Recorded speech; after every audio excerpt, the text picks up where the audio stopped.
Yeah, so there's the TJet in there. Most of the stuff will be working fine on it. There's only a few little things that I have to get in here, some lines from my original Abarth engine. Oh, and there's a few things that I need to fix when I broke getting the engine in there, because just the way it was. So I'm going to tighten everything up. I'm going to test fit the turbo and see what that looks like in here. I still have to finish the torque mount at the back underneath the engine, but that'll be pretty much everything installed except the exhaust, and I need to sort out the fuel pump.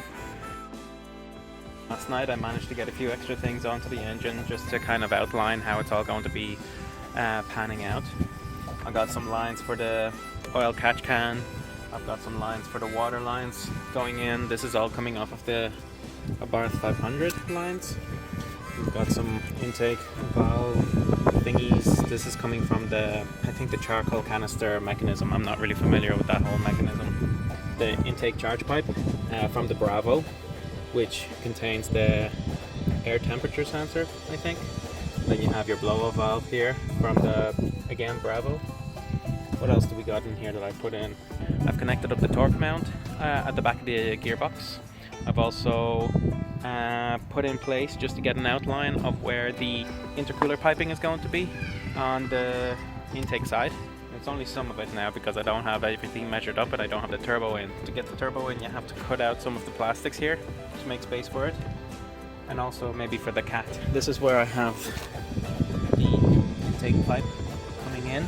This is all from the Fiat Bravo. As you can see, I kind of made a small carving here. I might get a pen to do it a little bit better, just to give you a general idea of how it's going to be cut out on this side so that it fits in there. Now, no idea if this is going to be in the way of the fog lights.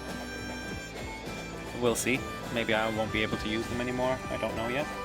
But I'm going to be cutting out the shape into this plastic for the intercooler pipes along with the other side, but I just don't have that measured up yet. And then I'm going to put the shafts back into the CV joints of the gearbox, nearly finish up on the fuel return, and that's about it for today. I also have to look into getting the AC pump out, because that's the original AC pump from the Panda 1.4 engine doesn't fit, so I'm going to try and get that sorted. I need to get a gas man over to take out all of the gas from the car and replace the AC pump. I've been working away on the Panda engine for the past few days, and pretty much when I'm doing these videos, it's kind of the next day of the work that I did previous day. So yesterday, what I did was started to take out the wiring, because this is the harness that I was planning on using on the Abarth 500, but I've decided to go back to a 1.2 litre Panda loom, which is more or less the same. I think there might be one or two small differences, but I can fix up the wiring the way I needed to. Now I have a much better understanding of how all the wiring works and everything, and I have all the diagrams, so it's not that big a deal. So I'm going to remove the wiring to finish that off.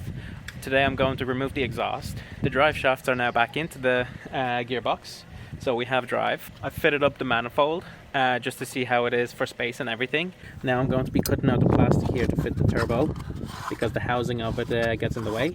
I'm not going to cut like the whole thing. Well, we'll see, depends on how much I have to cut off from the front panel, but I don't think much. I'm going to figure out how to get a catalytic converter in there. I'm going to run the piping for the intercooler. We'll see how far I get today. I'm going to start cutting up and taking out the wiring and whatnot. So it's another day on Panda, and there's going to be a lot more work again. I have a whole box of stuff here that's going to be going into it. So I've taken out the exhaust. You can see under here how it's all looking. I've got the E-box springs and the Bilstein shocks, the BE12 set you might see in my previous video. These calipers, they will be coming out. I have nice fresh calipers. Next we're going to be taking out the fuel tank some of the way, so that way I can start putting on the inlet and outlet for the fuel pump. Just measuring it all up, making sure that it all fits in properly using the Abarth lines that I got with the fuel sender unit. I will also be putting in all the wiring into the Panda, cutting out the area for the intercooler piping so that we can get that pretty much up and running. I still need to get some pieces of metal, measure them out so I can support the intercooler on the crash bar, and that'll be that. So here's my big box of stuff. We've got the main body loom from the engine bay to the dashboard wiring. We've got the dashboard wiring itself. Yes, I have screwed up a lot. I have a bunch of tools here. I have this plug which is going to go on the body side of the ECU. It has a couple of extra things on there. May be necessary, may not be necessary.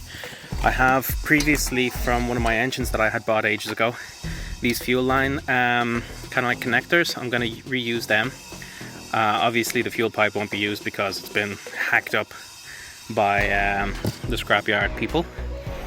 I've got a bunch of bolts, I've got stuff for soldering the wiring, all sorts of stuff. And this is all going to be going into the Panda. So here's the turbo, not completely in place, but it's getting there. I've been cutting out this area. It looks absolute gank. It's coming together. It's nearly all the way in place. I have to take away a bit more here at the back end of it where the cat is going to be connected down the downpipe, because it's getting in the way here. I'm using a multi-tool, good old Parkside Little's finest. So there we have it. We have the turbo in place. I've cut out enough of the front panel to get the turbo in there. That's so cool. I'm so happy with that, like it's in. I still have to get this water line down to here. Everything is all loose just so I can get an idea of where everything will be and how it'll all work. Nice actuator movement there. Yeah, I'm very happy with that. That's so cool. Now that I've got the turbo in and the cat in, I also wanted to test out the fan. So apparently there was like hearsay that the catalytic converter, the original one, would not be able to fit in with the fan on. Look who's been proven wrong. So it seems like it fits in there. It's a bit finicky to get it in there though, but you could probably push it in through from the bottom of the car and then into place while the fan is on. So for today's video, I wanted to talk about the exhausts that I'll be putting on Panda. I have one that is a straight pipe and it sounds absolutely unbelievable. And then the other one I have is silenced. It's got a big muffler at the back of it, so a lot of the sounds are drowned out and you don't hear as much. But I think I might put on this straight piped one for a little bit because I absolutely miss the sound of this one. It sounds ridiculous. So the top one will probably be the one that I use like mainly just because neighbors will hate me less. But I also wanted to show you guys that I got an exhaust pipe. Little spider running away there. I got this off of eBay. There's a couple of different options going around for the Abarth 500. Some fixtures here. Baxter ran in. Hey Baxter. He's checking the place out. So have a couple of parts in here. I got this from a seller called Jap Parts on eBay, and this is a catback kind of system. Now what's nice about like the Abarth 500 chassis and the Panda chassis is that lengths are all pretty much the same with regards to exhaust pipes, so there's no big deal about hanging this up on the Panda. So we've got kind of like middle to the rear section, and then we have from the cat to the middle section with a flex already in there. It's got a bung already stuck in here for the lambda sensor. Got our little brace to go underneath the engine, and I think that's all that comes in the packaging. Oh, and it comes with a clamp, a really beefy clamp to go and connect the middle sections together. So that's about it. So here I have my charge pipe for well, from the Fiat Bravo. What's really nice is that it kind of really goes into tight packaging in the Panda's engine bay.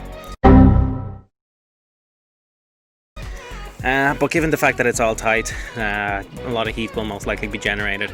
I don't think I really need these clips, but I just put them on to stop the tape from unraveling. But this is gold thermo tape. Now I know it's not exactly the most quality kind of wrap that I have ever done. Well, actually I haven't really done a lot of wraps, but anyway, it's because the charge pipe is a really weird shape and I wanted to keep the tape as one piece. So I was going all the way as much as I could with it, as best as I could. And there are some places where there's like a little ding here and stuff like that, so you know, I made it work.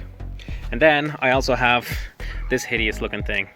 Again, I'm not an artist when it comes to wrapping, but I kind of just want to keep the temperatures down because a lot of different components are quite close to the catalytic converter and the charge pipe. So I want to try and keep all that heat in there so that it's not burning everything to a crisp. So I've been doing bits and pieces on this, and I'm kind of stumped on a little thing, and it's basically to do with the alternator. Now I know there's some versions of the TJet that come along with non-AC type, and what I want to do is, like, well, I've gotten rid of all of my AC compressor and all I have here is my alternator. But the problem is that I can't seem to find an alternator bracket and an alternator that works without the AC. Well, I'm wondering if the 1.2 engines actually can work with this kind of configuration. So I may need to swap out the crank wheel that pulls on the alternator belt and get the 1.2 alternator belt and bracket. Hopefully that's gonna work. So that's something that I'm testing out. On the turbo side of things, I've managed to get my oil return plumbed up. I've got my exhaust wrapped up, so I'm about to install the exhaust for the last time, and we're gonna see about all the wiring that I still left to do because I've screwed up a lot of it. But anyway, I want to see if I can turn on the car to accessory mode and make sure no fuses pop, no fires begin, nothing like that starts. So this is a 1.1 fuse box from a Fiat Panda 1.1 AC, but we don't care about AC. I'm going to use multi-ECU scan to disable the AC, and that'll be that. So I'm down here doing my thing, putting on the new exhaust pipe, bolted it up to the engine and everything, and then I notice with this bloody exhaust it doesn't line up at all. So I'm gonna have to make some kind of bracket or something that will kind of go along there and attach it to the engine. Now this could be the fact that, like, I don't know, maybe it like connects to some part of the gearbox mount or something. I don't know, but certainly an inconvenience, but not too big a deal because the hangers can take the weight going back there. So it's not too big a deal, but still, I was kind of hoping this would fit straight in and bada bing bada boom, no worries, you know, but oh well. It is what it is. I'll keep going. Exhaust. It all fits up nicely. You can see how it goes in there. There's the clamp. I'll turn the clamp so that it's away from the road, so that it's like if something low hits it, it won't be there. But overall, pretty nice. You can tell here it's a bit of a tight squeeze, but that's okay. I'll sort it out properly. Once the engine side of it is tightened in, it'll be much better. And tightened here and whatnot. It's coming along. It's coming along. Hey guys, hope you've been enjoying the videos. I've actually been having a lot of fun building this project.